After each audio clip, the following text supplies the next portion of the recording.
Hello and welcome to another online Top Doctors interview with one of our leading experts. Today, we are so pleased to be joined by experienced London-based hair transplant surgeon, Dr. Eleojo Achimugu. Dr. Achimugu, thank you so much for being here today. We really appreciate you taking the time. Would you like to start by introducing yourself a little bit? So your speciality, where you practice? Thank you very much for having me. As you said, my name's Eleojo Achimugu, and I am a hair transplant surgeon based at the May Clinic in London. Perfect. Super. So today we're going to be talking about something slightly, I would say, unusual, something that people, when they think of hair transplants, probably don't think of initially. We're going to be talking about eyebrow restoration. So the first question I have is, what is eyebrow restoration? Eyebrow restoration is essentially what it says on the tin. It's restoring the hair on the brows. The term restoration we use maybe quite loosely, but really it's bringing hairs back where the eyebrows have thinned or the hairs were non-existent. And it encompasses hair transplant as well. So hair transplant is a form of restoring your eyebrows.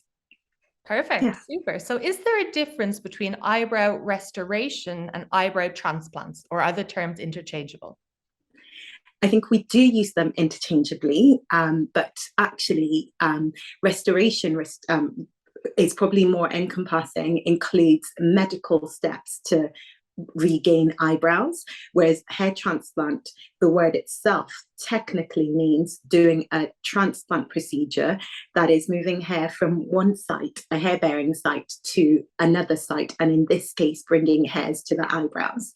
And before you do that, there's so many things to consider, but like you say, eyebrow restoration hasn't been heard of by many people. It's becoming increasingly popular, and I have to say it's one of my favorite procedures to do. Really? That's It fascinating. is. Fantastic. So my next question is, who can benefit from eyebrow restoration? Do you know, eyebrow restoration applies to, well, anyone who's got gaps in their eyebrows. And if I'm specific and say about hair transplants to the eyebrows, so eyebrow hair transplants, men, women, anyone with scars on their eyebrows would could see a benefit from having more hairs brought to that site. There are very few perhaps contraindications to doing an eyebrow transplant. So, like all things to do with hair transplant, I always recommend correcting your correctables. I identify the most likely cause of the problem in the first place, deal with the underlying problem, and where there are gaps still existing, we can fill that with hair transplant. Perfect. To the eyebrows. Of course, of course. My question would be, what sort of underlying problems might people have? So if they're treatable and or there's other ways to treat them, what sort of conditions are we talking about here? Okay, so it's wide and varied. So things that can cause us to lose hair and be obvious at the eyebrows include things like an underlying condition, a problem with hormones like the thyroid hormones. So I think it's classic medical teaching that the eyebrows thin where someone's low in that hormone count. Now, it doesn't mean that anyone or a neighbor you have that's got thinning eyebrows has got thyroid issues, but it's worth identifying and correcting. And in some cases, sorting out the underlying problems will bring the hairs back. Not always the case. So if you have, say, unfortunate, say people have suffered a trauma to the eyebrows, for example, be it something that's led to a scar in that region, so the hairs aren't growing back in that situation. Again, a hair transplant can deal with that. But then it could be things of us over plucking our eyebrows, and that's probably one of the most common indicators and a treatable one using a hair restoration technique. My background's in pediatric surgery, and there is a condition that I do think is important to highlight. It's not limited to children, it affects adults also. It's trichotillomania. And essentially, it's a condition where someone feels compelled, essentially, to pull out their own hairs. And if that's the case with their eyebrows, that's the sort of condition that actually I would not recommend a restoration in. And then there are other medical conditions, but I guess that's why a consultation is important. Of course, to see what you can treat. Absolutely. So the next question, I think it's probably a big question a lot of people might have, is where does the hair come from that is transplanted? Okay, so I can be as vague as possible and then as specific as possible. So when it comes to hair restoration, hair transplant, the typical donor site where we get hair from is from the scalp, and we're talking the sides and the back. When I think any good hair restoration surgeon would want to match the type of hair that you're placing at the new site with the type of hair you're harvesting. And most of us do not have hairless bodies. So although the typical area you can harvest from is the back and sides, and for me, I think in most cases you can get the hairs from the nape of the neck, but you have other sites available. I don't know what I'm allowed to mention, but you have short hairs on your legs, for example. So of course, you can imply it. Yes. Of course. And the different hairs all have different characteristics. So a lot of the job, and quite often I tend to use the term restoration because we're using a combination of techniques to improve the look in a particular site.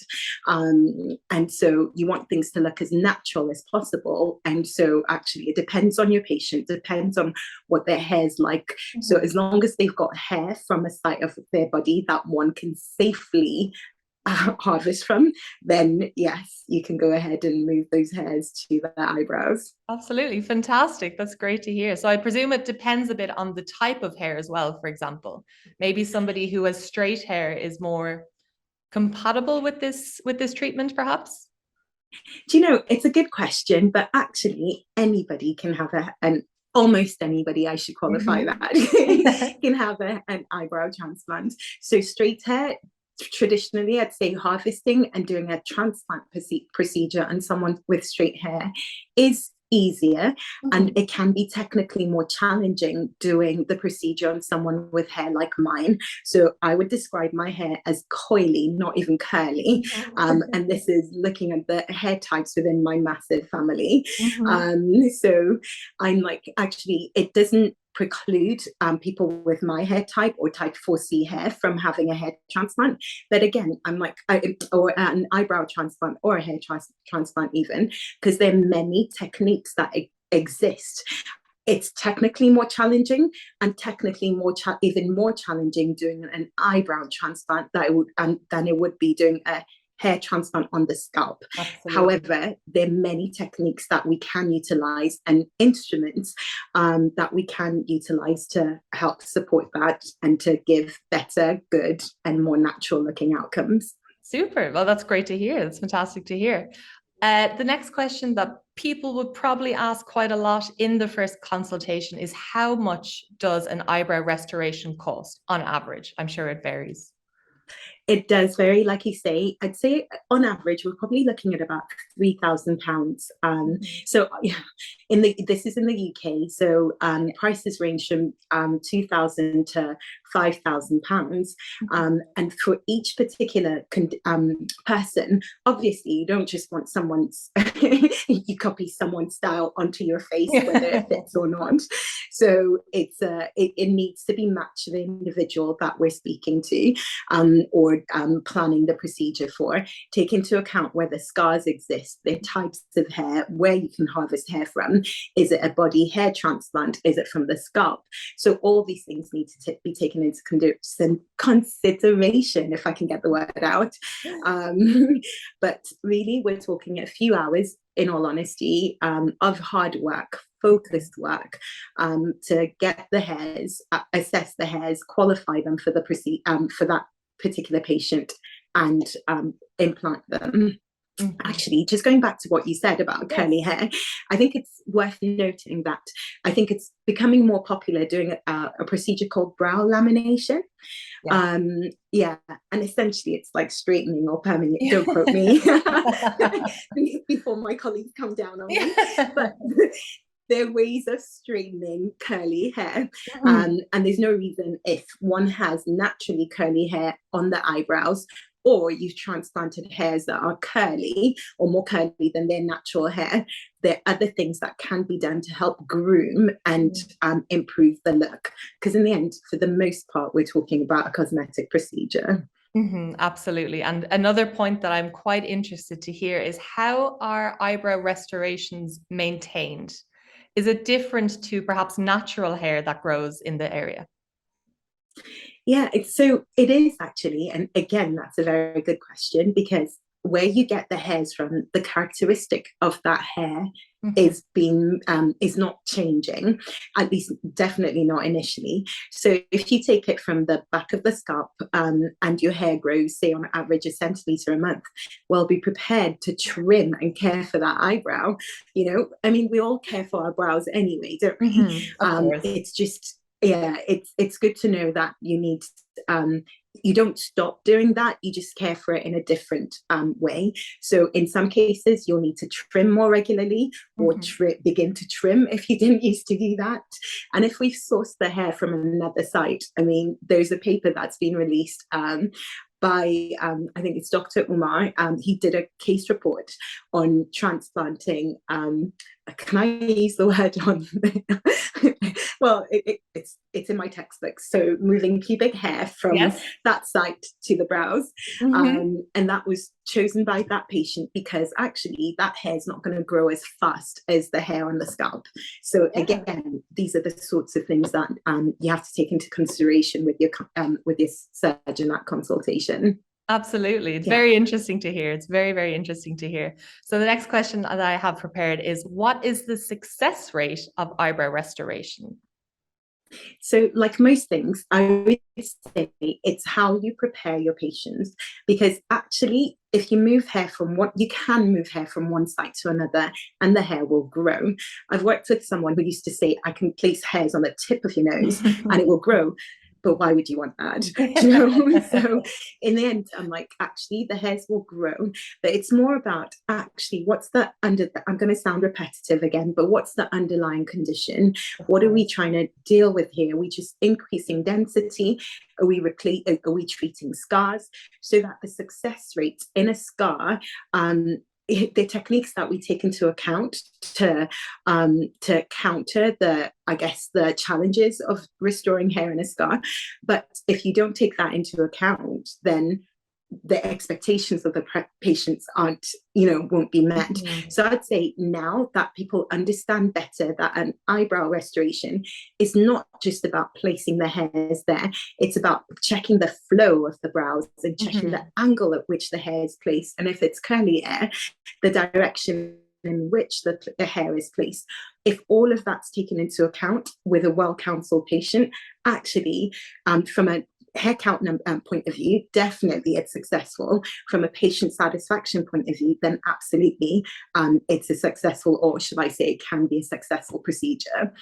Perfect. So choose your surgeon carefully is what I'd say. That's the main thing. I think that's good general advice for any medical condition. It is, isn't it? Absolutely. So just to stick on that, what are the do's and the don'ts if you're preparing for eyebrow restoration? Okay, so preparing, follow the advice of the team that you're working with. At the May Clinic, we have specific advice that would give our patients a couple of weeks to the procedure and a week to the procedure. And depending on the technique that's being used, I imagine different clinics will tailor things to the technique that they choose. I guess be prepared to know. The fact is, you'll need sunglasses after, for the most part. It's just, it'll stop you from touching that area. So, because I'm going to say, do not touch. And my magic number is like 10 days or 2 weeks, if you like. But it doesn't mean you don't wash your face for 2 weeks. There are things that we can do about that. Yeah. So, and then finally, like we say, grooming doesn't stop after you've had this procedure. If you think about the investment investment that you've made, you want to care for that investment, because course. once the hairs are there, it's permanent, and you want to look after it and not forget to trim. Super perfect. So the last question actually is, how long does an eyebrow restoration last? So is it a permanent procedure? It is permanent, in that once we've moved hairs from one site to a new site, and here we're talking about to the brows, it's their new location, and they just need a bit of time to settle in, develop their own blood supply, a way of getting the nutrition that those hairs need. And yeah, once that settles in, it's it's there till it's removed or over plucked. But I would have thought that if the underlying issue is sorted, the hairs will stay. I mean, obviously there are many more things that one would need to discuss, but it's not on this platform. Perfect. Yeah. Absolutely. So just to kind of finish up, how long are we talking for the hairs to settle in, if you will? How long until the full restoration is seen in effect? Yeah, so with most hair transplants, once you move hair from one site to the other, the hair itself is dead. I think most of us know that. So even with eyebrow restoration, one of the beautiful things is actually typically most of us have short eyebrows, right? So once you do the procedure, you have an idea as to how it's going to look immediately. But then it's worth being aware that there's a period where those hairs are shed, and that may occur within the first couple of months. It might be within the first week, even in some cases, but we say, don't worry, it's the tissue that's traveled with the hair that's going to that leads to new hair growth at the site. And really, you begin to see growth at about 4 months. But most things in hair restoration, the safe mark is 6 months.